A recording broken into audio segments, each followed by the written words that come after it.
I think the place I want to start is this concept that you've brought to City Council of health and all policies, and a focus on health, which is not a normal priority in city government, but has been a priority of yours. And so can you talk about those efforts over your term to integrate health into all of our policy decisions in Santa Cruz?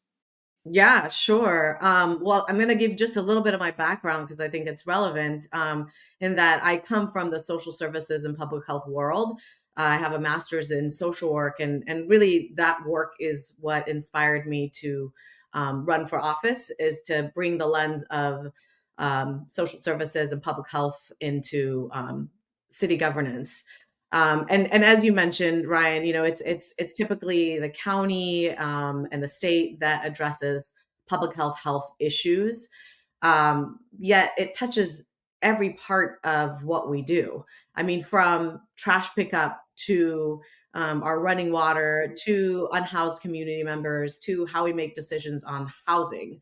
So health and all policies, endorsed by the World Health Organization, has been used across the world, but really most prominently here in the United States. It really centers three pillars, and that's health and well-being as one pillar, sustainability, and equity.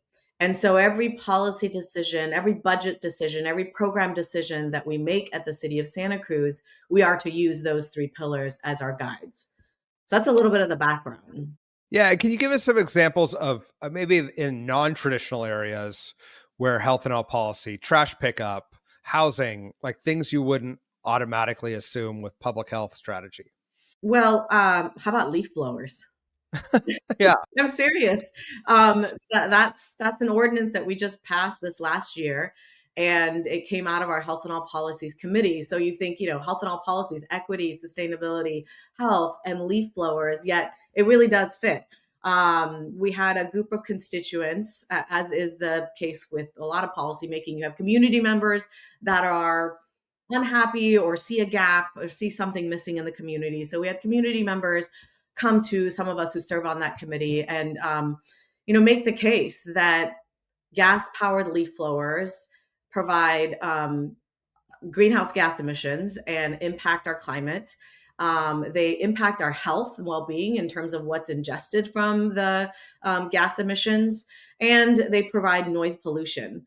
So we use the lens of equity in terms of most folks who are using those gas-powered leaf blowers are from marginalized communities working in the landscaping world.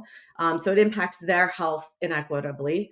It impacts the climate in our community, and it impacts equity, health and equity for those landscapers.